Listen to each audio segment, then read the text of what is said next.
Hello and welcome to this episode of Superhero Ethics. Today we are talking about something perhaps a little bit outside the normal genre of this show, because we're talking about the death of Alex Trebek and the importance of facts and trivia. All this is going to be with our special guest, Paul Hoppy, right after the special break. You have no...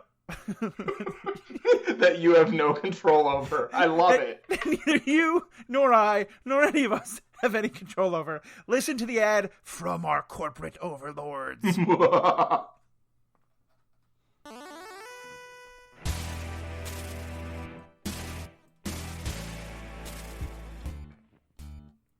Hello. So that happened. Welcome back. This is Matthew. I'm your host. As you can hear, Paul is here and already laughing at me, probably mocking my bad attempt at the Alex Trebek pronunciation of the word genre. Paul, how are we doing? And this episode kind of came from you, so talk to us a little bit about how you're doing tonight and why this is kind of something you wanted to talk about.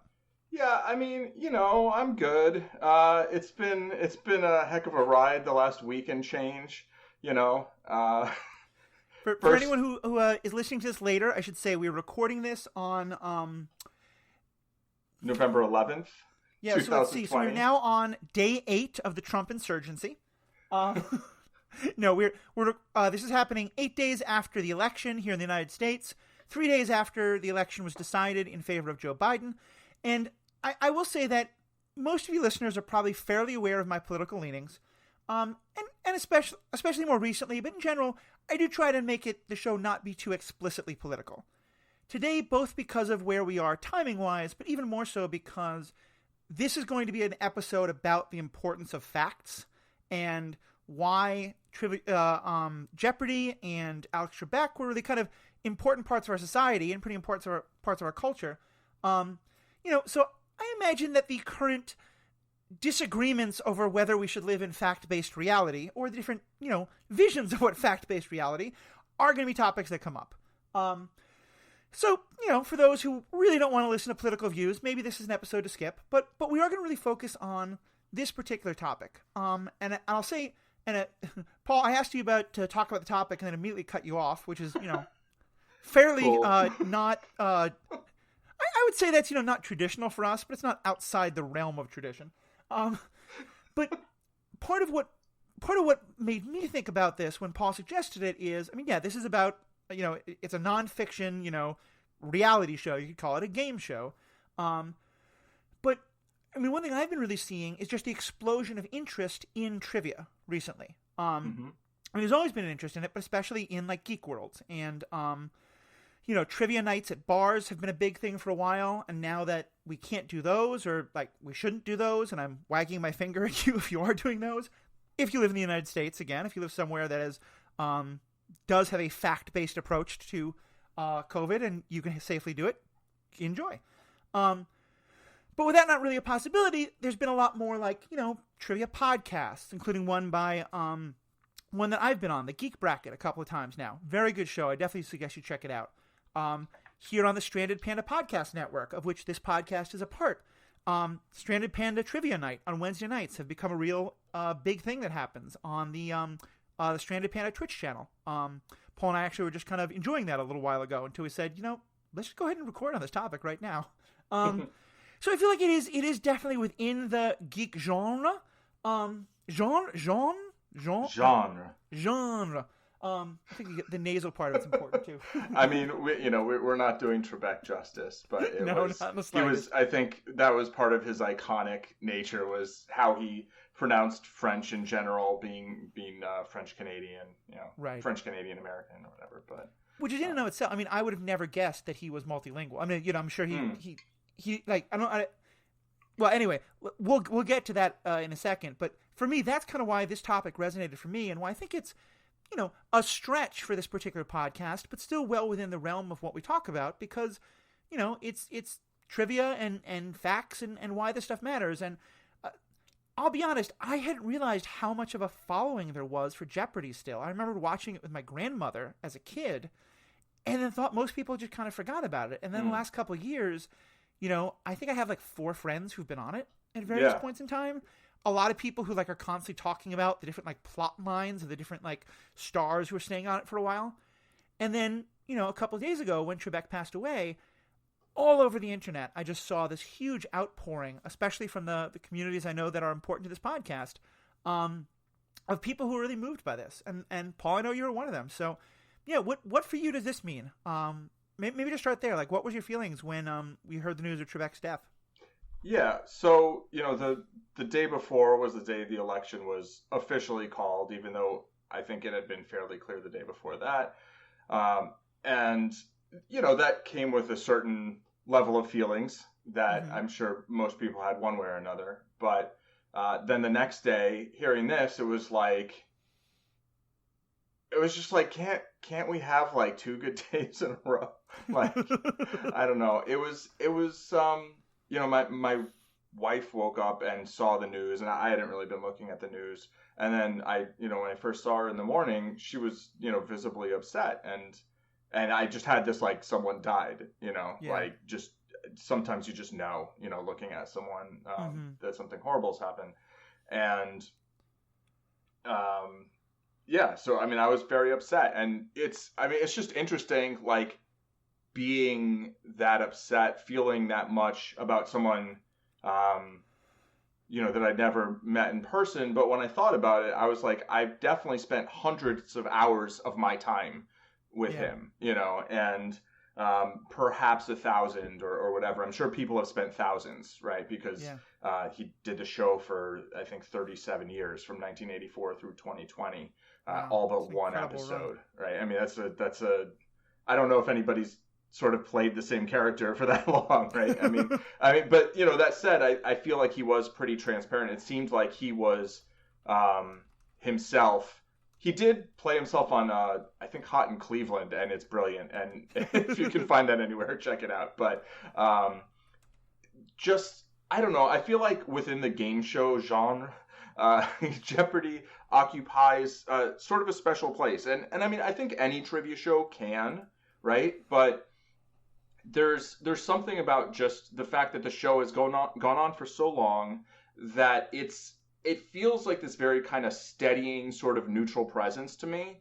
And it's got, ancient history and, complex multilingual puns and all sorts of things that, some might be very kind of highbrow seeming. And then it's got all sorts of pop culture, like TikTok related stuff. And oh, that's amazing. So, and the thing is that, certain clues that are harder are going to be worth more than clues that are easier in theory, right? But it's not like, the highbrow stuff is like worth more than an obscure pop culture reference, right? So there is this sort of like democracy of facts. And, I heard recently someone saying that people are losing track of reality, right? And I feel like that's really happening. I think it's really dangerous. It's scary. It makes it hard to kind of engage with people sometimes. And I think just kind of stating the facts and kind of having this like mental exercise of like trying to remember things quickly and then hearing someone say it, I think there's value to that. Mm-hmm. Yeah. And I think that just that, Alex Trebek really managed to do it he managed to host in such an even-handed manner, with like kind of just the right level of snark. It was like there was like a little bit of sort of something that you could call like pretentious, but there wasn't really, because he clearly had a sense of humor about himself and about the world, and sort of a lightness to go with kind of the gravitas. Yeah, and that makes a lot of sense. And there's a couple things here I want to talk about. The first, I want to get to Jeopardy and Trebek itself, but I want to just start with this idea of just a celebrity death and how it hits you. Because when I read the news, like I said, other than maybe like 1 or 2 episodes that friends of mine are on, I probably haven't watched an episode of Jeopardy in 30 years. Mm-hmm. I watched it with my grandmother. I thought it was fun. I never really stuck with it. I don't have a very good memory for facts like that. I'm not. Like I said, I've been on a podcast a couple times now, and a trivia podcast, and I've done fairly well, in part because it's one where it's, in areas that I know really well, and there's more like time given because there's a lot of just banter with the host. They're doing it in like 3 or 4 seconds or whatever it is in Jeopardy, like just not my thing. Right, yeah, it's about speed of recall in Jeopardy. Exactly. But just in terms of this, but I remember I saw it, and my first thought was, oh, I wonder how Paul's doing, because I knew it meant a lot to you. Yeah. And it did get me thinking about this whole idea of how I feel like in the last couple of years, especially, and part of it's the internet, and part of it's just like there's so much bad happening in the world that we're paying attention to things. Every time a celebrity dies, there's all these people who talk about like how this is this, it really hit them very hard, and it affected them. And I don't mean to sound like callous or cynical, but I always never quite understood that. And part of it's because sometimes it would be an actor who I loved what they did 20 or 30 years ago, but hasn't been creating anything new in quite some time. Yeah. And I think there's a tragedy in any death for sure. And I think there could be something about, like that person mattered to me and they've passed on, and that's important. But I think with Trebek especially, it does seem like there's a much more visceral connection of, like, now he's not going to be recording any more episodes. There's no, it's not like someone who had finished everything he was going to give to the world 20 years ago. As I understand it, we were just saying, like, Trebek had recorded his last episode, a week and a half ago when he passed away. Yeah, like 2 weeks ago now. Yeah. Yeah. Yeah, so I think it's, it's like, here's an 80-year-old man, right, who has spent basically the time from about our age until he turned 80 doing this one thing. Yeah. And really giving a ton of himself to it. Now, I'm not sure how many hours are actually spent recording a game show, right? Because I think they do like 5 in a day, and then they like pretend it's different days. But, but it's like, that's an awful lot of yourself to give to something. But on top of that, it's not like you see his body of work and it's done. And, you look back and you're like, I'm sad that so-and-so died, but like, that was going to happen eventually, obviously, right? That's spoiler alert. That's what happens to humans. Jeopardy was peaking. I think Alex Trebek was currently at the height of his popularity. Like in the 80s, I think Jeopardy was very popular. I used to watch it in the 80s and the 90s with my mom. And then in the 2000s, I didn't watch it that much. Actually, I pretty much just stopped watching TV entirely. And it was about 4 or 5 years ago that I started really watching a lot again. And, there were some great runs by some contestants. Austin Rogers, and then James Holzhauer just came along and just destroyed, like, just won everything, right? But this became like news on ESPN, and sometimes it's like having certain people on the show can really blow it up. But, then they also did an all-star game, and then this greatest of all time series, and it really felt like there was actually an increased interest in Jeopardy, and like we can think about, they could have Ken Jennings host, they could have Brad Rutter host, they could have Buzzy Collins, like, there's people that come to mind, but it's like it will never be the same show, because you do a thing for 37 years, every episode but one, like, April Fool's episode that Pat Sajak hosted, I think. That's a great gimmick. It is, and then Alex hosted Wheel of Fortune. But it's like, I just feel like facts and like engaging with things that you can say, yes, this is true, no, this isn't true, like having a correct answer to things. I feel like this is something that at least a lot of people, I think, feel more of a need for now. Yeah. And just in terms of the celebrity death thing, it's like, yeah, this is someone who was active. He was as active as Chadwick Boseman was. Like, he was a lot older, right? Right. So as far as a tragedy, it feels a little different, but it's someone who's still creating content that, I was going to watch something today, we did watch, it's rerun now, but there's still some episodes that are coming out, and it's like, that's going to feel weird. Yeah. I think one of the ones that has hit me the most, and it was earlier this year, and of COVID, was when John Prine, a musician, passed away.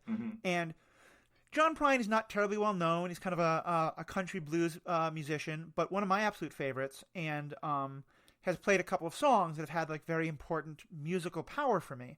And when I heard that he died, I wanted to sit and like listen to his music for a couple of hours and really just like sink back into it. But there wasn't like any thought of like, oh no, now he's not going to produce the next album. Like he was done. Right. And it's not like Jimi Hendrix or Kurt Cobain kind of like. Right. Or RGB or, anyone who's like, Sure. In many ways, RGB is actually another great example because also quite old, also quite sick, but like in the midst of doing stuff. Yeah. Although the replacement of Trebek is hopefully not going to be quite so controversial and fraught. Yeah. But yeah, you actually make a really good point about how, I think for many people, but especially in the last 4 to 5 years, I feel like there's two different things that are sort of making facts feel much more relevant. Part of it is what we've kind of touched on a bit, I'm sure we'll keep talking about, the fact that just we're as a society, especially in this country, not agreeing on common facts anymore, And you can say this has been going on for years and different discussions about how did the Iraq war start and all that kind of stuff, but especially more recently, just basic things like climate change, what the vote count was in the 2016 election, and now of course this one, but just over the last 4 years, so many just the basic facts, people saying that Sandy Hook wasn't real or that the World Trade, the moon landing wasn't real, stuff like that. Like we saw the World Trade Center there and then not there. Yeah. But there's people that didn't happen. It's like, yeah, I was a half mile away. I have PTSD because I saw it. It was true. It happened. But yeah, all these things. And so I imagine there's definitely a feel of wanting to have, there being a clarity of facts. But also because I think for a lot of people, especially younger folks, but even people like you and I who are I think, solidly Gen X, but I think especially for millennials, that there's been so much talk in the culture about we did what we were supposed to do. We went to college, we took out the loans, we now looked for a job, and the path of life that so many folks were told to go on is now not leading to the places it's supposed to lead. And there's just so many questions about wait, what do you mean we can't even trust us to agree on basic facts? Or what do you mean we can't get the jobs that our parents always told us we could have? Or all this kind of stuff. And I wonder if that also just makes people really want to have a half hour of just yep, here are solid facts that everyone can agree on. This movie was released at this time. This was the year that this king was overthrown, etc. Mm-hmm. Yeah, I think it's sort of a paradoxical. This would be in the oxymoron category of that was on today's Jeopardy, I think. But escapism into reality. It's that's a great phrase. Thank you very much. I think I just coined it. But it's basically we have this whole super surreal world, especially just what we're dealing with right now in terms of the pandemic and just everything going on in the world, and this this denial of facts, this alternative facts era that we're going through, and to sort of just escape into these things are real, but they're not necessarily things that we're engaging with on a daily basis.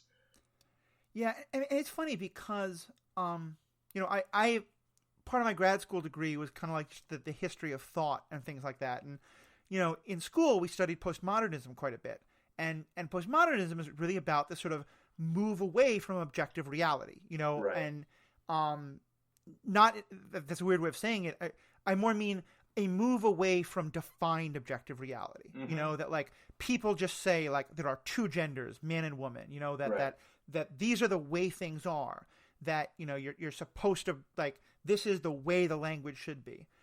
And then a lot of postmodernism was about well, wait a minute, there really isn't that much. So many of the things that we think of as objective truth are really much more subjective than we think they are, and that so many of these things are measured, but this system is always a better economic system or a better governmental system than someone else. Well, by what standards? These are all subjective things. Right. And I kind of feel on some level, when that was taken to apply to the idea that the things that you think you're measuring objectively are often wrong, is I think a very important development in human thought. But it's now almost and I don't think it's anything to do with postmodernism, it's just the weird culture we're in, is now at the point where, like you said, the basic facts are no longer objective. And one thing I think of a lot here in this idea is, have you seen that cartoon about a drawing on the ground that looks like a 6 if you're on one side of it, but looks like a 9 on the other side of it, and there's two people arguing about what it really is? Yeah, I also think it could be interpreted as a G, just for the record. Also but legitimate. I have. Also legitimate. Well, and I've seen that. I think and to me, that's kind of like a definition of postmodernism. Right. But then I've also seen a more recent one that says, wait a minute, no, the point here is, like, the person who drew that was intending to draw either a 6 or a 9. Like, probably, yes. Probably, yeah. Like, there can be an objective understanding of, like, this is what they were creating. Exactly. Someone can see it differently now, but, like, there's at least that objective reality. Yes, and also just that the things that people create or like that are with a purpose, and if somebody is saying something deliberately to communicate a particular thing, it's like, I think it's like actually fairly deep. It's like different people will hear it differently and interpret it differently, but that doesn't mean that the intention was different, right? Right. And that gets into all sorts of questions about, like, you know, sometimes, like, even if your intent is one thing, like, the harm you do is still something else, and I think that matters. Yeah. But just, I mean, like you said, even just, like, the objective facts of, like, a human being has actually put their feet on the moon. That is not debatable. I mean, we can argue about if you believe it or not, but it's an objective fact. Planes crashed into the World Trade Center. Little children were shot at Sandy Hook. You know, or even, you know, like, the New York Mets won the 1986 World Series. Right. The Holocaust happened. Yeah, exactly. And yeah, I mean, it's amazing to me that we're in this world now where just all of those things are now being questioned. You know, that now we have the internet gives people the ability to just make up these denials that so many people will believe. Well, so the thing is that I think all of these things have always been questioned to some extent. Uh-huh. But they were questioned in a sort of, like, you know, speculative people talking with their pals kind of thing. Right? But now what's happening is that people are coming to these, you know, they're making these allegations against the facts, basically, and broadcasting them across the world, and they're spreading much more rapidly. So on the one hand, facts and, you know, information can travel more rapidly now than it did in the past. And so that means that, you know, facts, things that are verifiably true, can spread faster, but so can, you know, anti-facts, right? Someone can make something up, spread it, you know, and then people see it and they remember it. And, you know, people don't, it's kind of exhausting to, like, source check everything, right? To like try to look everything up all the time and be like, well, what is this source? And, you know, I think questioning is super healthy, right? I think it's necessary. I think people need to question, like, everything, basically, right? But the thing is, like, then people need to listen to the answers and look at the evidence. And there's a lot of things where, you know what? We don't have facts about certain things, right? Or the facts we have are essentially data. And the data suggests something, but we should take that conclusion with a level of uncertainty. People really struggle with uncertainty, right? Yeah. So, you know, and I'm sure probably there have been some clues throughout the 37-year run of Jeopardy where, you know, something was thought to be one way and the clue was presented a certain way. And then it turns out later on Future Whatever that maybe it's not as, you know, cut and dry, right? So, I mean, that's a thing. And so some level of questioning is healthy, but just the kind of, like, no, that's not true because I said it's not true, and then people just going along with it, it's like, well, where's your evidence? Like, do you have literally any evidence? It's like, no, I'm just going to make this claim, and then people are going to believe it just because. And it's interesting. I want to deal with that main thing, but just first on this idea of how the internet has helped the people making the claim.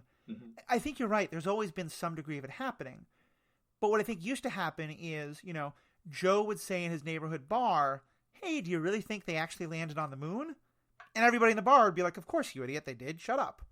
And then 100 miles away, you know, Jody would say in her sewing circle, you know, I'm using incredibly gendered ideas, forgive me for that, but, you know, just, you know, the idea being that, like, all these different people in all these different parts of the world would maybe have the same question, but they wouldn't know anyone else who's having the same question, so they'd get shouted down and never think about it. Now they can all find each other. Yes. And it's kind of this double-edged sword because, and this is, again, it's the postmodern thing, because when the idea is, well, of course, you know, Western imperialism is the best way to help, people in the developing world. Like, okay, questioning that's probably a good thing. When it's, do people actually die of COVID? Maybe questioning that's not so good. And I think that's I've heard the idea that the internet is the bluntest of blunt hammers, and that's the kind of problem. Is it's sort of like we used to have this culture of expertise, and we trusted experts, and if people told us this is how it is, we believed them, and if they told us the Earth is flat, we believed them. When they told us the Earth was round, we believed them. When they told us this race is genetically superior to another race, we believed them, and so there's some value to saying, let's not just believe them. Mm-hmm. For sure. But the internet is such a hammer, and so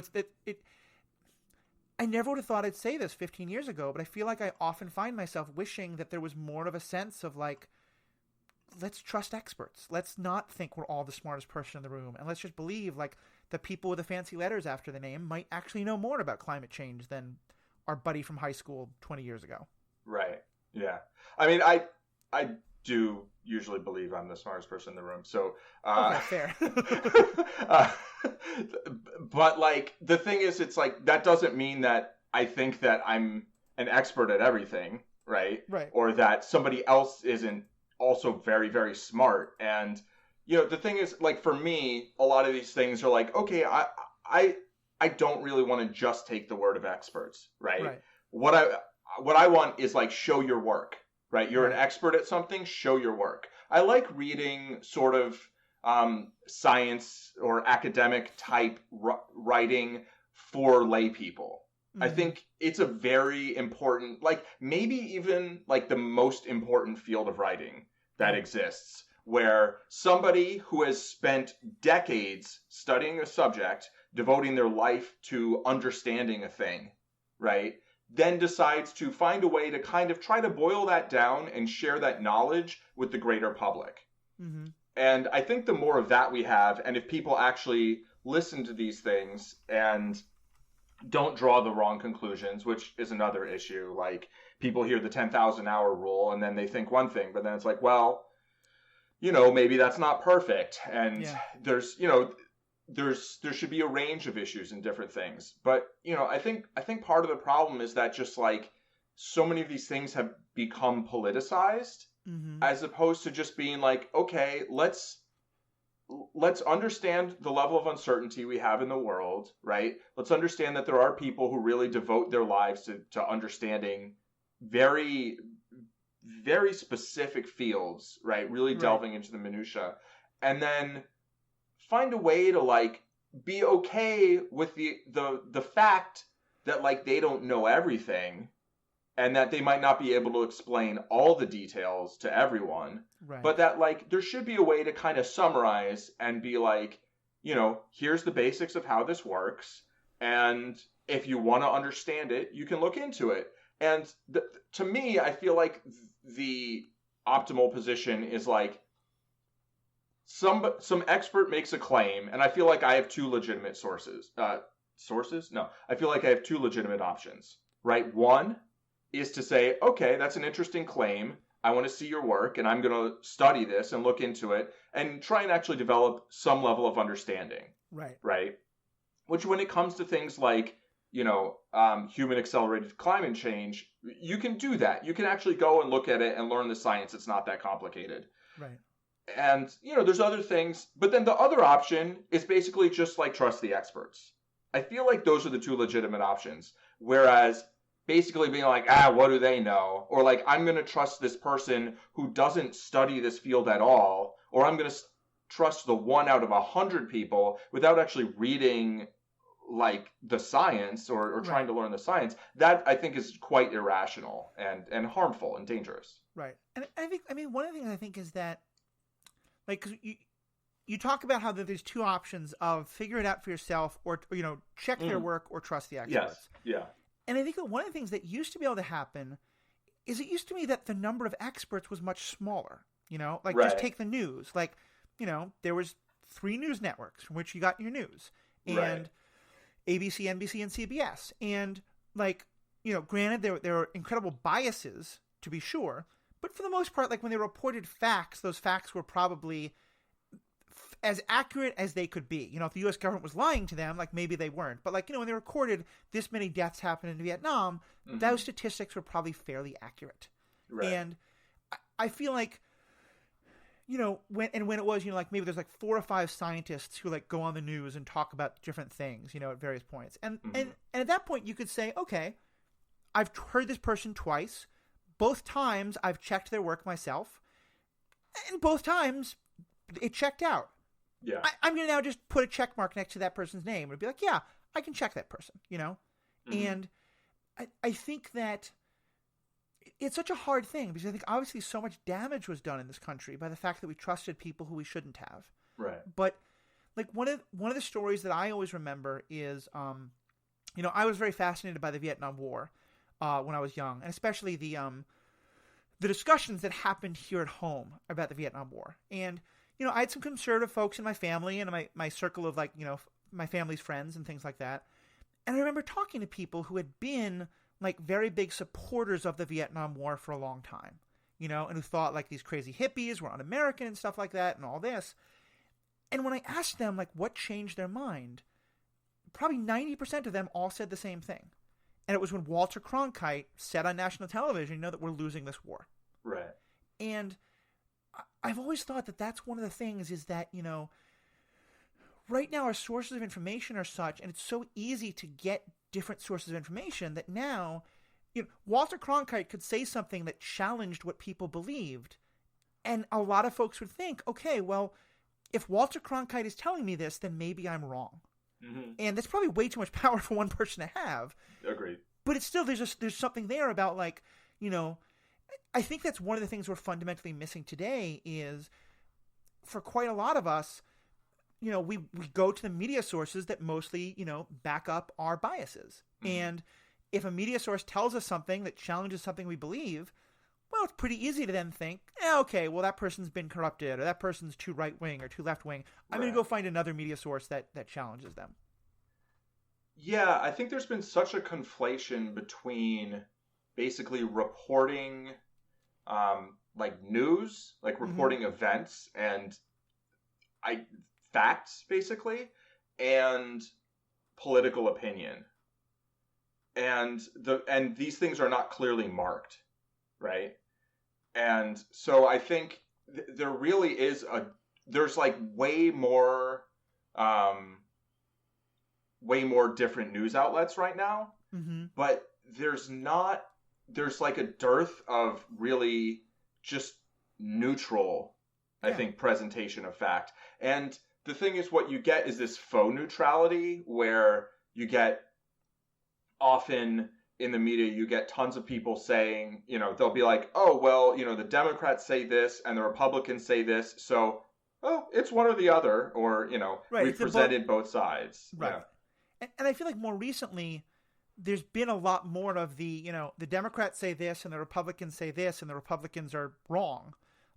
Which, in the last week or so, there actually has been a comforting amount of so-and-so has made allegations of election fraud despite absolutely no evidence being presented, And even for the last year and a half or so, there was a lot of that just in very soft pedaled language. It was, someone mistakenly claimed or, claimed even though, but my point is, and again, not to make it even just too political, because I think it's about so many of these things. I think you're right. There isn't any of there are sources that either do what you do, what you're talking about, which is saying, well, let's find both sides. But then the flip side, when you do have different arguments where one side's argument is more factually based than the other side's, the source that names that is now immediately going to be seen as being biased, For sure. And and to be clear about the sort of two sides thing, it's a lot of times there's a lot more than two sides to stories also, right? Also so true. There's these two there are these two very powerful political parties. That's not that easy to say in the United States. And I think both viewpoints tend to be presented as the two viewpoints, and then maybe you'll get a presidential primary, and within that there will be two separate viewpoints, right?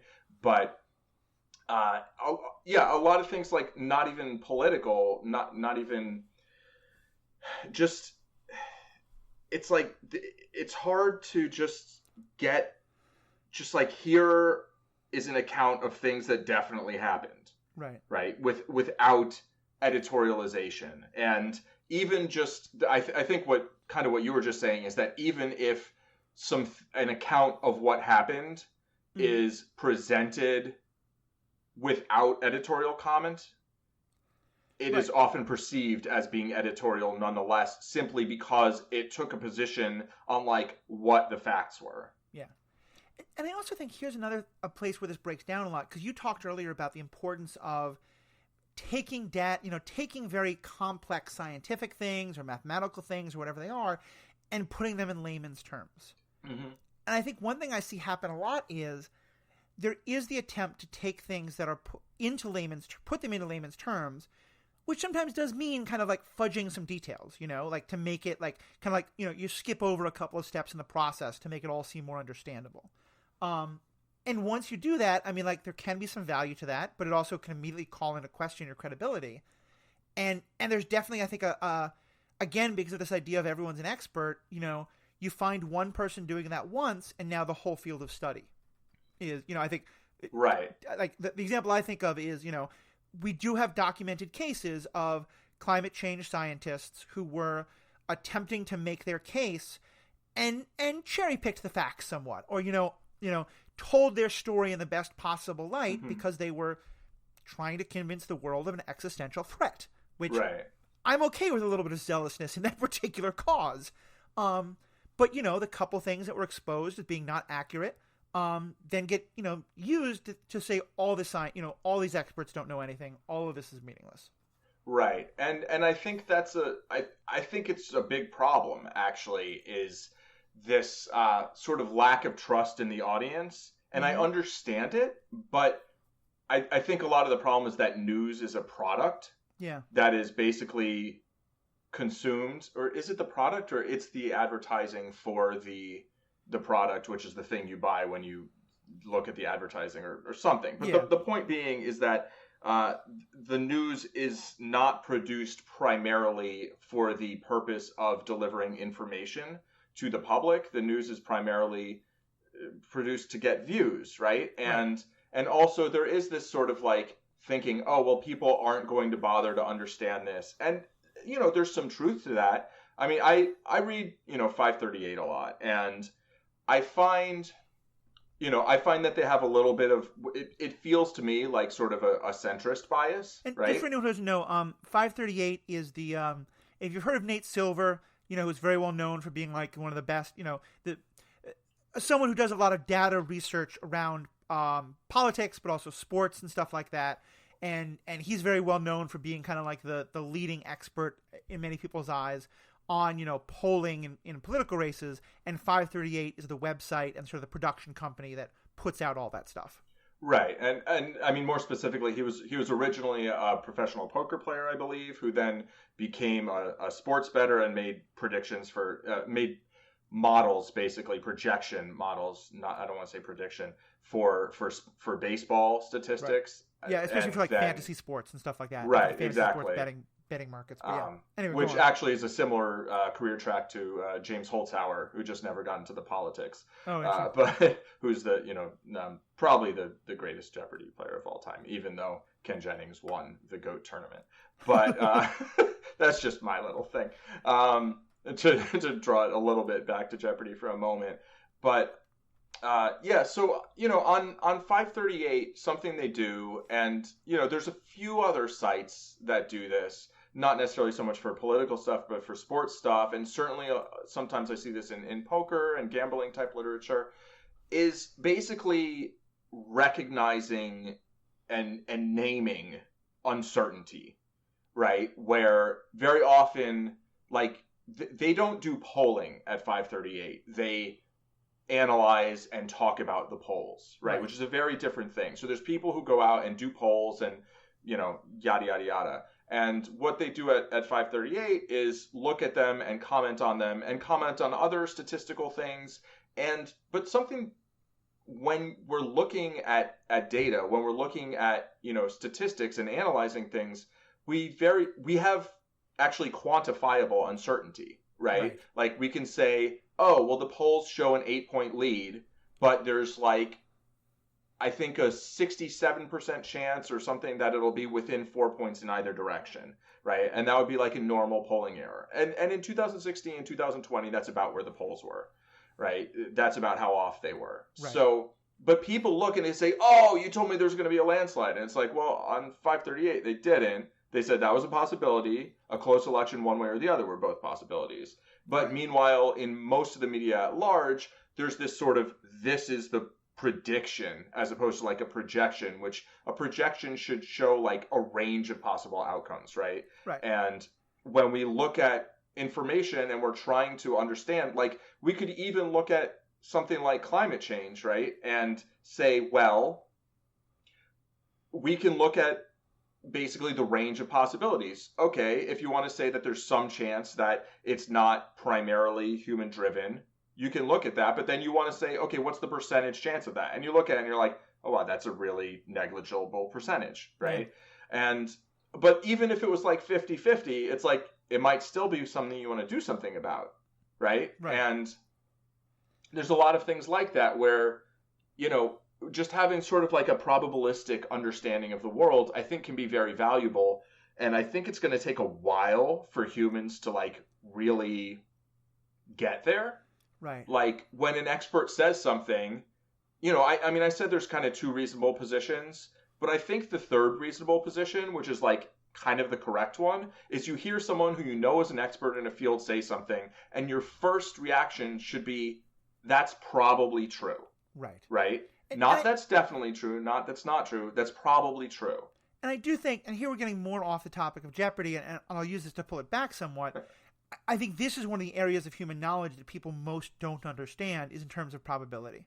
And I'll say, you know, just to, we'll let you talk about this more, but I know, Paul, under Zed Man, you're kind of developing this project now about teaching people how to learn. And that one of the things you and I have talked about a lot, especially because, you know, we talk about poker so often, is how much humans don't understand probability. And one thing I think is fascinating is that humans understand probability in ways that are incredibly variable to the situation.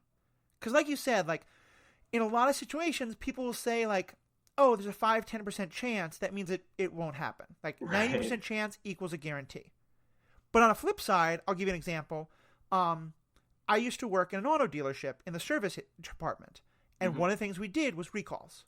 And, you know, every now and then we would publish something that said, hey, everybody who owns this particular model of Toyota from this particular year, because of something we've discovered, there is a 1.2% chance that your car could have this major problem sometime in the next 2 years.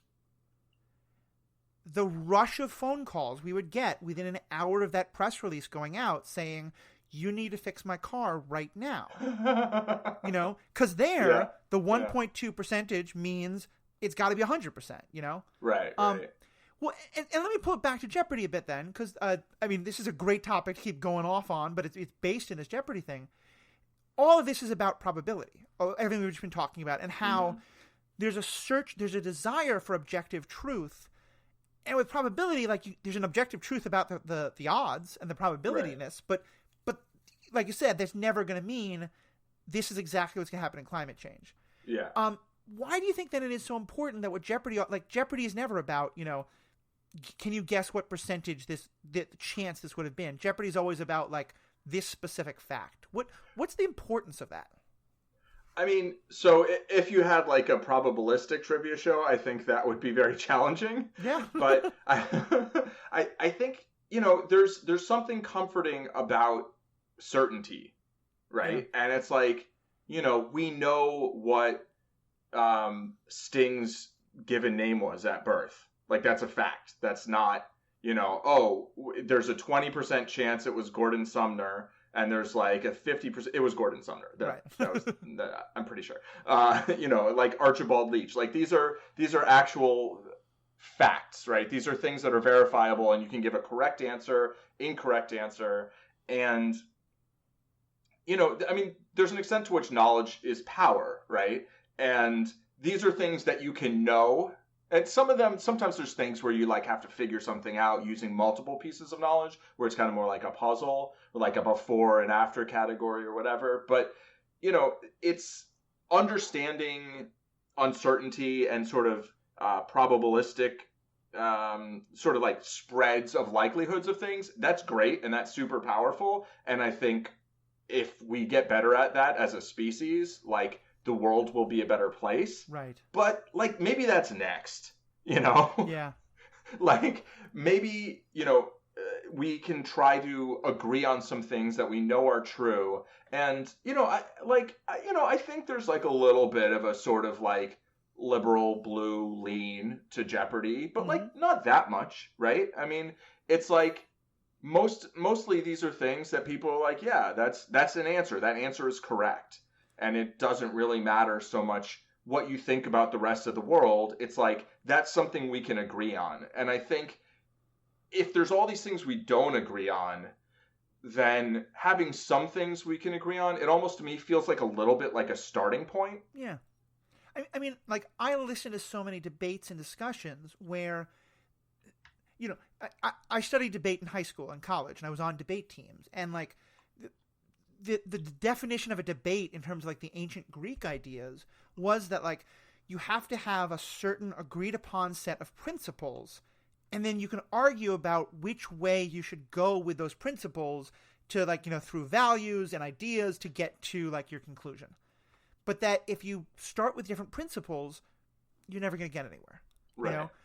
And think about, like, a lot of the, like, most contentious political debates in our society right now are about things that are harder to define an objective reality about, in part because that, like, you know, and, like, to me, the topic of abortion, you know, like, I worked in the field of abortion for a long time in terms of the political activist around it. I'm very much on the reproductive justice side, pro-choice side.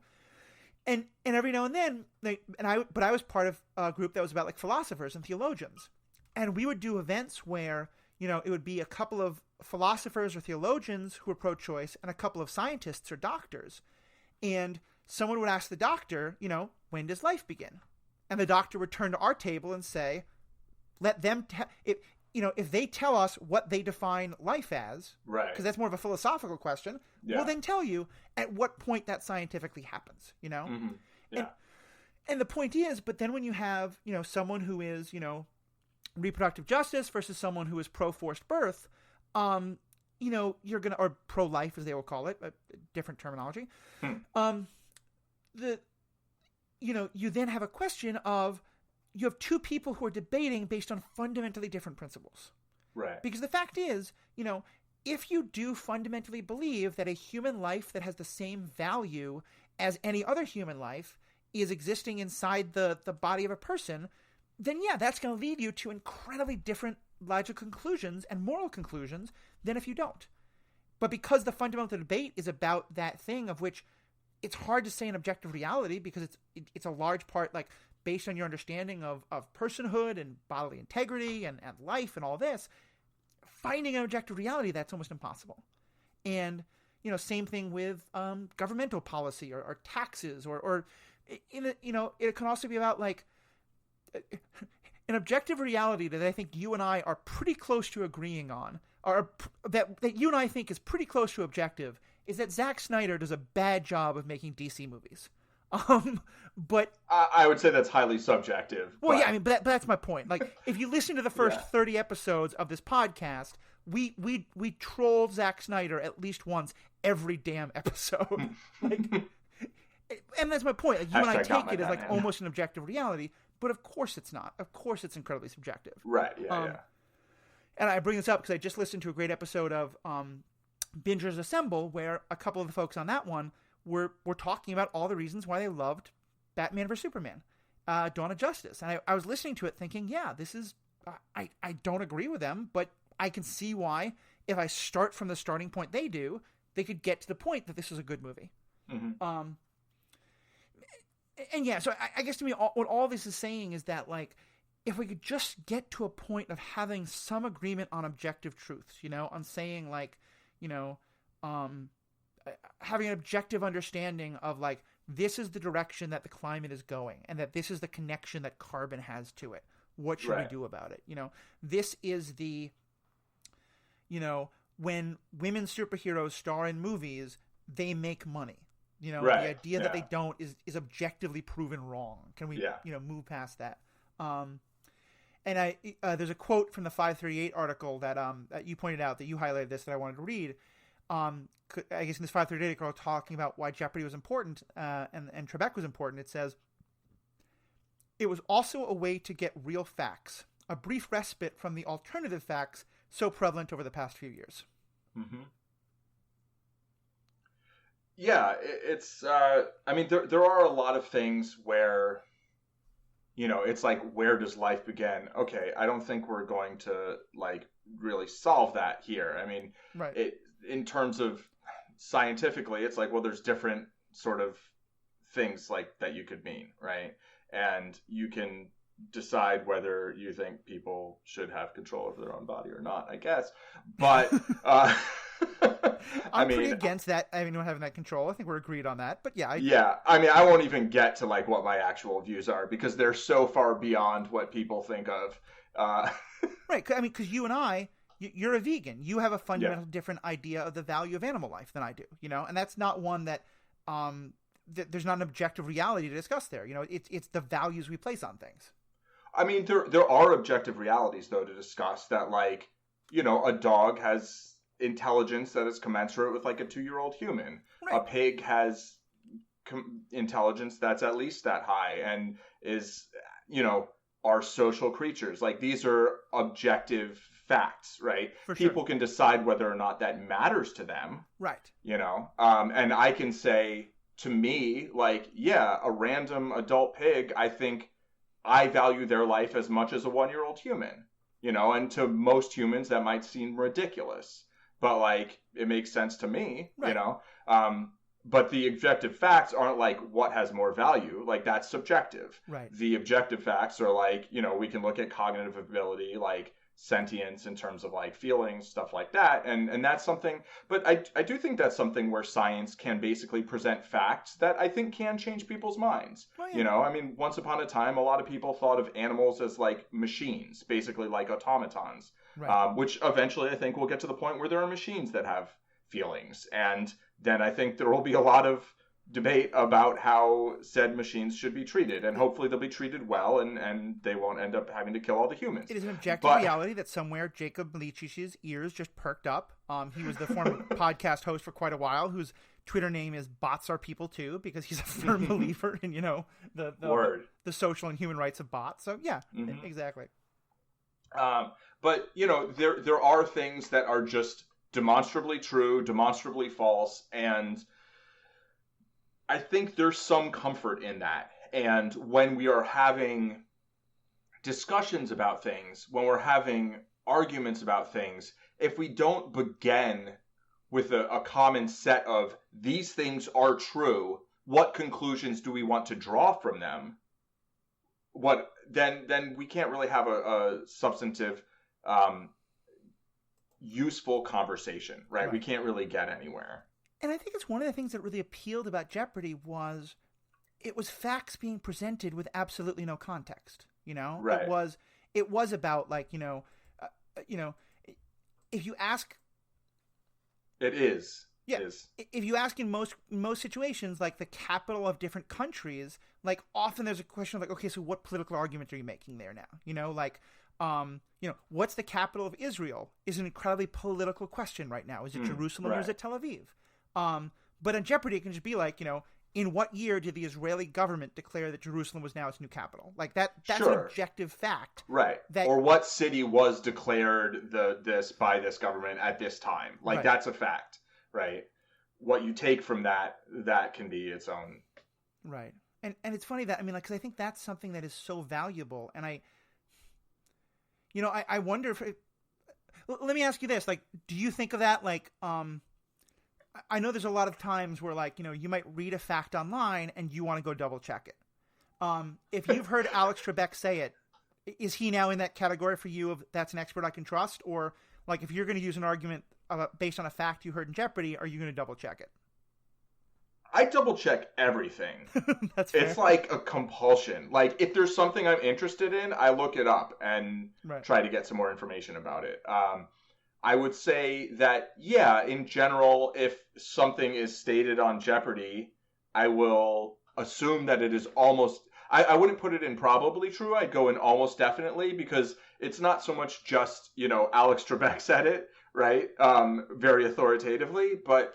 also a shout out to the Clue writers. Like, no one person makes a thing everything that it is, and Alex would regularly give credit to the Clue crew or whatever they call them, and that, I mean, I'm sure there's a ton of research that goes into the show, right? And because also you have to think about, like, what are the potential other answers that will be correct, or the other correct questions to the answer that is given, right? But yeah, I mean, when I hear something, and there have been a few things where I was a little bit like, I don't know if that's exactly how I would say something, when it was like a field that I like had a high level of expertise at, like poker or something, right? Mm-hmm. But yeah, I mean, I think extremely reliable in terms of making sure to get the facts right. And one thing is, in terms of pronunciation, like Trebek would like make diacritical marks to like, make sure that he had the pronunciation of everything correct before the show, so that, he's not like saying something repeatedly, mispronouncing it, and then, because millions of people are watching. Like, yeah, if I hear him say something, I'm like, okay, that's how it's pronounced, you know, especially if it's French. Yeah. Well, and that's interesting because he's Quebecois French. And so I imagine like people in like Paris might be like, what are you talking about? That's not how you pronounce it. That's how those idiotic Canadian provincials pronounce it. But, because... well, they can get bent. I want to move to Montreal, not Paris. There you go. Although I'll take Paris. Yeah, I mean, if I'm being honest with myself. That's so good of you. You get good health care. So magnanimous. It won't take you in one of those places, but the other. But yeah, I'll get there. What'd you say? I'll get there. Yeah, I'll get there. I know. I'm just commenting which one is historically considered a little more welcoming to Americans. Neither. Right. Well, that's what that was the punchline. Neither. Wait, which one is Montreal? I think Montreal is considered much more welcoming to Americans. Yeah. But again, this is a subjective thing. It's not right. People talk about like, Parisians are rude to Americans. That's a subjective truth. It's not it might be based in a lot of reality, but right. But it's a stereotype, and it's like, we're not going to have that be a Jeopardy question, right? Because again, also I think that's that's another part of the probability thing of like, if you say, like most Americans are much more, American culture is much more in favor of guns than most other cultures. That is probably, like, it depends on exactly how you're measuring it, but by most standards, that's probably objectively true. But then I'd say it's a fair claim. Yeah. Someone will think, like, you have to then define it and say, like, what percentage of Americans or whatever it is. But then if someone then says, like, oh, you're a random American, you must be a gun lover, like, no, that doesn't make any sense, Right. But pulling it back to the Trebek thing as well, the Jeopardy thing, you were kind of getting at this, and I wanted you to kind of name it. In my little bit of research, one thing I also really came to understand is that, and I think you could tell this from the show, I have definitely seen game shows where the host is there because they are charismatic and because they're very good at interacting with the contestants, but they're often just as surprised by the answer as anybody else, and they're literally just reading it off a card and whatever. Mm-hmm. And I always got the impression that, like, Trebek took the time to, like, know and understand the questions and, like, hear the answers, and, like, that he was at least in some way involved with the clue getters, or at least in that process in some way. Is that something you know more about, or is it all kind of just like inside baseball that hasn't really been talked about? I don't know too much about that. I'm sure there's an amount that's been discussed. I don't think, like, if you were to go on the show a week ago or a year ago or whatever, that he would beat, like, the best of all time or anything. Yeah. I do think that he engaged with the material in a very real way. And, it never felt to me like he was just, like, reading off a card, right? I think there definitely is a feel which I trust to an extent, that, like, he during a show, like, he knew those answers, right? Like, before the show, before the clues were made, I'm sure he didn't know all the answers, right? But, the contestants don't know all the answers, even the best. But there is an extent to which he engaged with the material that I think exceeds sort of the typical or your average game show trivia type host, I would say. Yeah. It makes me wonder, like, I would love it if, and maybe they have, but I'd love it if one day Jeopardy published, like, these are the official sources that our clue givers go to, like, what are their definitive sources? Because there have to be, and yeah, I would be interested in that. I would like to use those sources as well. That's probably a good thing.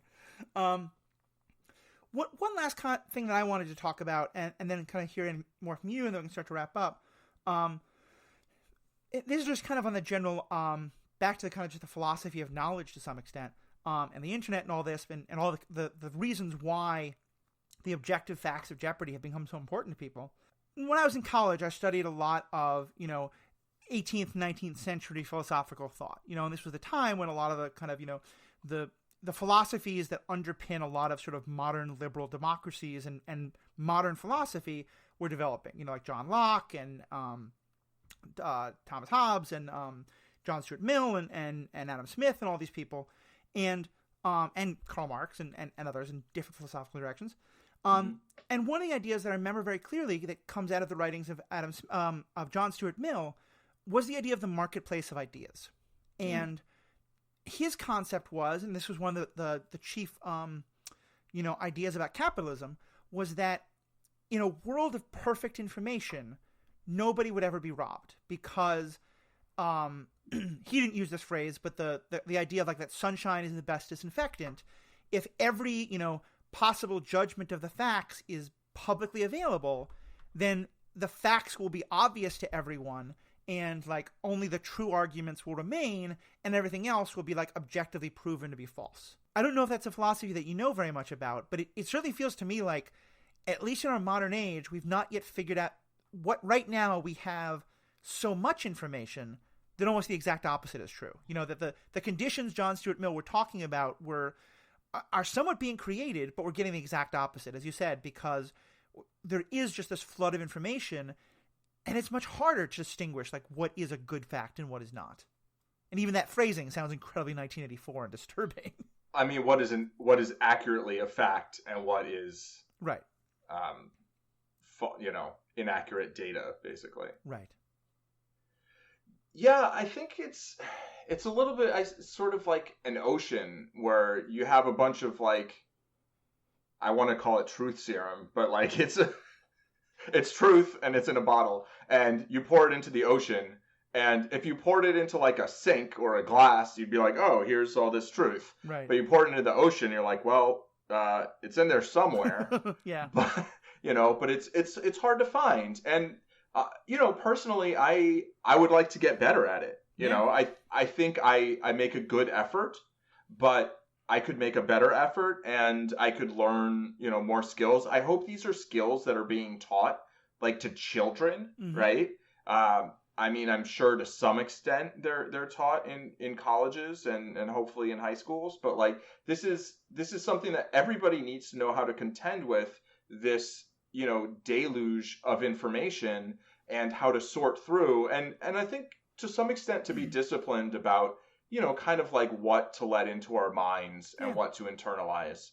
You were talking a while ago about how you just never trust the expert. You trust the experts, but you always want to double check things. Right. And I acknowledge, I think you're an incredibly intelligent person, one of the most intelligent I've ever met. I think I have high levels of social intelligence and things like that. I don't think I have quite that particular kind of mind as you do. And I'm someone who has, like, graduate degrees in research. I do know a good deal about this kind of stuff. Mm-hmm. But I think if you gave me, if you took out the names of the websites they came from and gave me a scientific paper written by a PhD, climate change scientist, and a paper by someone who was, using had learned the vocabulary of that enough to fake it, but was, a guy who'd watched 5 Alex Jones videos and was reciting that, I'm not sure I would know the difference without doing right. the further due diligence of figuring out where did these folks come from, And because I think one of the problems is it is now very possible to write what seems on the surface a very credible argument that explains why humans have never gone to the moon or right. Sandy Hook never existed. And I think, and like I said, I think of myself as someone who is quite intelligent and does have a graduate level education in you can have a school of, you don't have any of that kind of the graduate degrees and stuff. And I think you're just as good at it. I'm not saying you have to have it. I'm saying I do have a lot of it.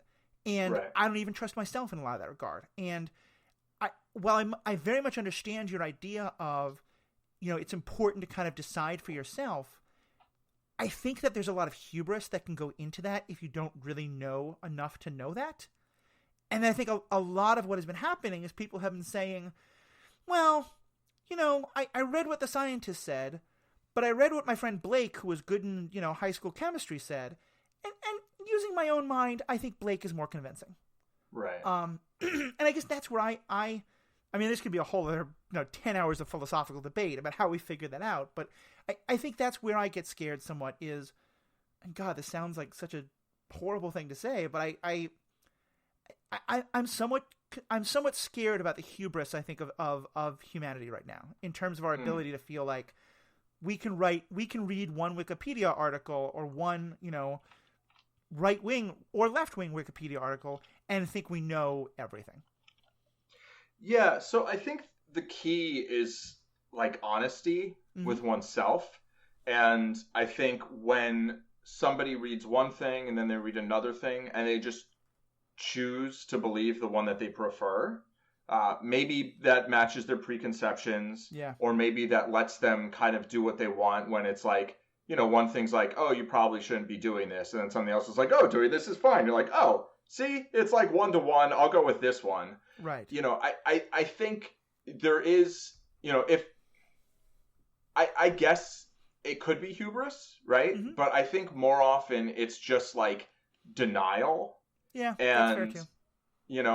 And so I think it can be either, but I think, it's are you doing your due diligence, right? And yeah, there's different ways of, acquiring the skills to kind of try to seek the truth, basically, right? Yeah.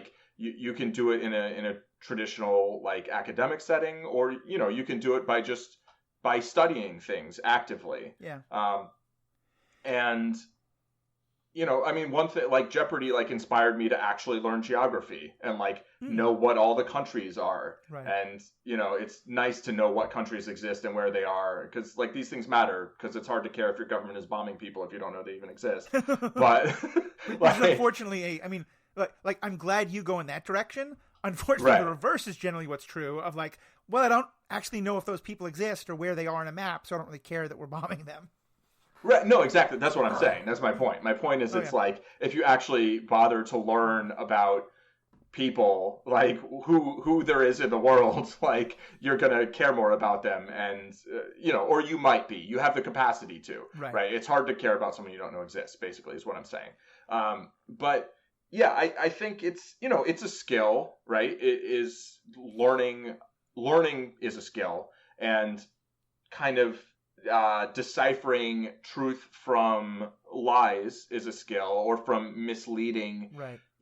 Sometimes there is real data. There are facts that are being used in a misleading way, right? I mean, there's lies, damn lies, and statistics. But the truth is, it's if you understand statistics, you can kind of sort out when the statistics are lying, right. How are the numbers being used, and you can say, okay, well, these are the likely biases in the data. I understand that's a hard thing for everyone to do, right? And maybe it's unreasonable to hope people would do that. I'll give you a great example, and this happened just in a discussion I was having just a couple days ago, where I was talking to somebody who was very against the idea of Medicare for all, and the argument they made was, it sounded very simple on the basis of it. They said, look, right now, 1/8 of Americans are on Medicare.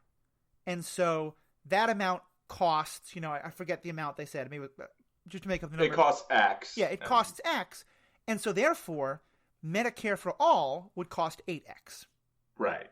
On the surface, that seems like a completely logical argument. until you recognize that the X right now is in no means like just one random eighth of the American population. Yeah. It actually is probably the eighth that has significantly more medical expenses than almost any other of the 7/8, you know? Yeah. So the argument actually makes no sense, but it sounds very simple on its face. Right, exactly. It's like you can be like, because math, and it's like, yeah, but you're not accounting for the bias in your data, and like you're ignoring economies of scale and the idea that maybe then the government can like actually bargain over drug prices, right? Negotiate, right? Like, or there's just all the these idea that like adding a 25-year-old is not going to have the same medical expenses as a 75-year-old, you know? Right, exactly. That's the bias in the data, right? Exactly. Is that the 1/8 of the population isn't a random slice of the population. Right. It is actually selected. There's a selection bias towards people who are more likely to have more medical expenses. I want to pick up on one other thing you said, because this is something that we actually studied in my grad school. I think I've talked about this before. The grad school I went to, it was a religious school. It was a seminary. And I got a degree in sociology of religion and a degree in ministry, because I was a pastor for some time. And, you know, you talk about an area where like where objective fact and subjective, you know, belief clash. Religion is a perfect example.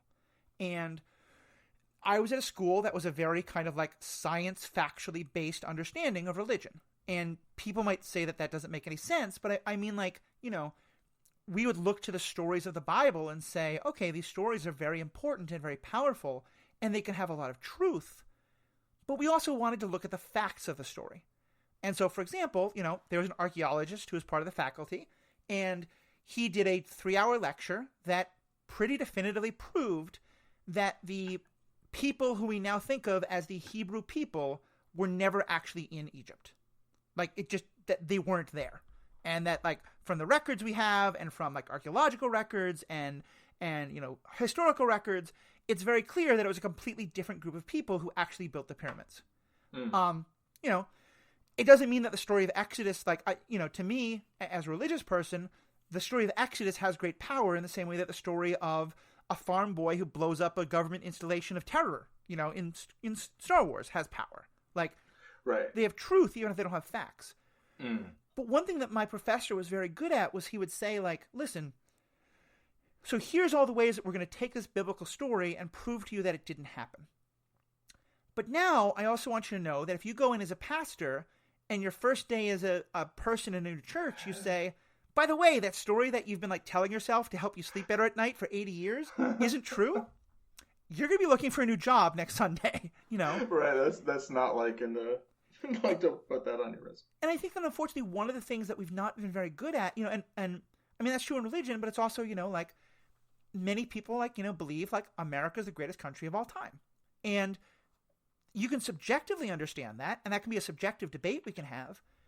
But there's also often people believe that in part because there are objective realities that they don't know in terms of like, you know, the many times America has invaded places and done terrible things, or like what we did in the Philippines, or, you know, what racism was like, or internment of the Japanese Americans, or whatever these things are. And what I so often see is people sort of like, you know, using facts as a weapon to try to like berate people who have a subjective understanding that someone else thinks they shouldn't because it's not based in a good set of objective facts.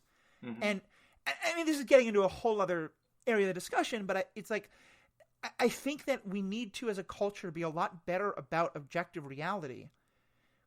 But we also need to understand, like, if we're trying to convince other people of that, we need to kind of understand what are the myths people have built up around what they think of as objective realities that are false.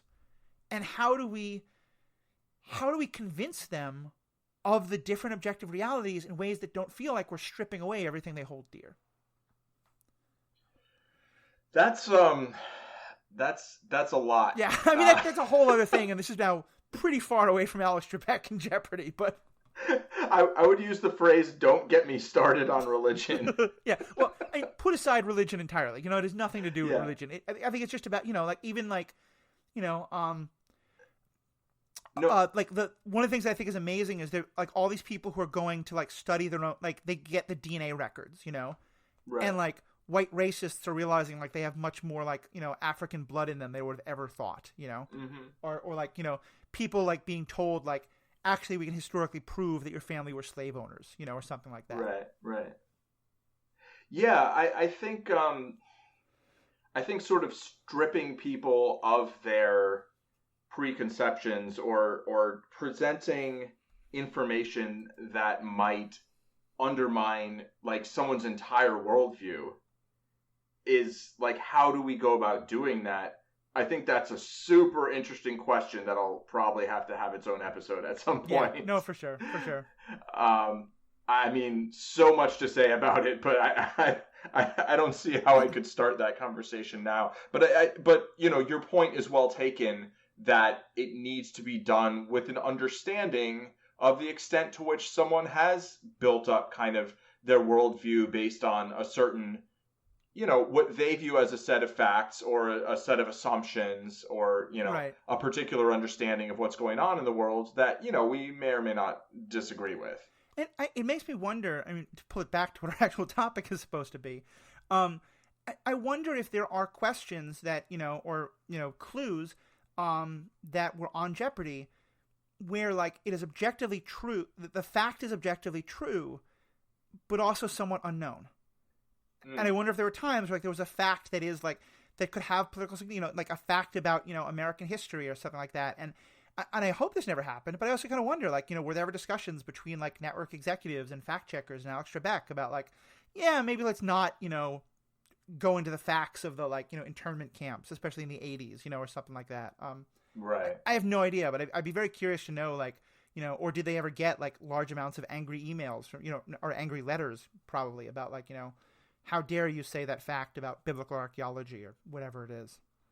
Right. I mean, that's a good question. I don't have any information about that happening or not happening, but, I can't recall there being a whole bunch of clues that were like, oh, wow, they said that. But I can actually remember in the last couple of years, there being a few that were kind of like, oh, that fact sort of points you to a point of view. Right. And I don't think the fact was necessarily questionable so much, but although all the answers on Jeopardy are questionable, literally, because they're questions, yeah. Alex is the man with all the answers. The guests just ask the questions, but but yeah, there are ones where it's like, well, if you know that fact or you accept that fact as true, which is, it's demonstrably true, then it might be hard for you to hold certain other views, right? But I think the show has done a fairly good job of not being too political, but presenting information that I think, kind of straddles the difference a little bit between, like, I'm trying to remember if they have any questions about, say, the 2000 election. Oh, that'd be interesting. I mean, or even something like, what war was started based on a belief that, nuclear weapons existed that were never actually... I mean, that would be too obvious, but, something right, about... that definitely wasn't a thing. But yeah, I mean, like, there are objective facts that are now known about Vietnam that were not told to the American people. The American people were lied to about, and that some people still might not know. Right. Think like, Anyway. Yeah. So all of this has been a great topic, and I know all of this comes down to, how we learn and how we understand facts and how we, take in new facts and as you said, like how we evaluate, try to make these things. And it's all about how we learn. And I know you haven't quite really gotten fully ready to kind of like, launch the next step of it. But I know, Paul, that the idea of like how people learn and is something that's really important to you and something you've been doing a lot of work on. So do you want to kind of talk a little bit about like what you're doing and what people might be able to see from you in the not too distant future? Yeah, so I'm doing a daily streaming on Twitch. I don't have a fixed time yet. I may at some point, but you can find me at twitch.tv/ZenMadman or just search for Zen Madman like anywhere and hopefully it'll pop up. I'll work on my SEO to make sure that's a true statement. And I'll put a link to it in the show notes for the show. Fantastic. Thank you. I'm kind of obsessed with learning myself. I left college in the first year, I guess, and read more books in the following 6 months than I'd read in the 5 years prior. Uh-huh. And, I just always am very interested in acquiring knowledge, acquiring skill, and then also understanding how people acquire knowledge and skill. And I really enjoy sharing that, my own journey with people, and then also helping people on their own journeys, and just, talking about learning and learning together. And so, I stream some poker and talk about, how to get better at poker, but also kind of how understanding poker can help us understand uncertainty. And then Matthew and I did some chess stream today where we looked at a chess game he played and kind of analyzed that and talked about like how we improve our ability to think like strategically. Yeah. And, and then I do some language learning and eventually maybe I'll stream some Cetera, some geography app in honor of Alex Trebek tonight or tomorrow. That'd be awesome. But yeah, so you can find me there, and I just look forward to any conversations about learning and knowledge and developing skills. Awesome. Well, Paul, thank you so much for suggesting this topic, or at least I think I suggested this, but you were talking about you talking to me about how important Alex Trebek and Jeopardy was to you was kind of what led to us. Yeah, and then you came up with it. To our listeners, what do you think? I'd love to know kind of, were you a big Jeopardy fan? What did Alex Trebek mean to you? What's your take on all these ideas of, objective and subjective facts and how we deal with the sort of dearth of objectivity in our culture today? Or is it a good thing? Like, should there be no such thing as objective facts? That's a perspective I certainly think some people can argue. I think objectively it's wrong, but that's the fun part of discussing all this. You may have a fairly strong thought that a show about superhero ethics should stop talking about Jeopardy and chess and karate and get back to like people in capes. Perfectly legitimate. I will say that it's not quite capes, but it's science fiction. We do have an episode on Star Trek and the way Star Trek approaches ethical questions, particularly in season 1 of the original series. That was going to go out when this was out. I think because of the discussion about Alex Trebek being so in the news, we decided to bump that 1 week. But I promise you, we are getting back to science fiction and superheroes very soon. But we thought, knowledge is important. Learning is important. Geekiness is based, this is all kind of wrapped up together. So I hope you enjoyed it. All the ways you can contact me, contact this podcast, just search for Superhero Ethics on Facebook, on Twitter. You can also, best way to get all of that is in the show notes for this episode, or just go to strandedpanda.com and search for, and then click on the Superhero Ethics button, and that will show you all the links. On that website, you can also find all the other web podcasts I'm a part of. In particular, I want to recommend the Star Wars Universe podcast, on which right now, myself, along with Paul and Ashley Coffin, Jeff Randall, Riki and Sarah Hayashi, at various points, all these different people are joining me to discuss The Mandalorian. Every Friday, we're doing a watch party of it. Every Friday night, we're doing a watch party of it. 8:30 Eastern, 7:30 Central, 6:30 Mountain, 5:30 Pacific, etc. You can hop online with us, watch along with us, live chat and text and things like that. And then we're going to put an episode out about The Mandalorian every week. We already have the first 2 out, including a long discussion about why Baby Yoda is kind of a jerk for eating all those eggs. So, interesting discussions we had there. Check all that out. Thank you so much for being a fan. Have a good day.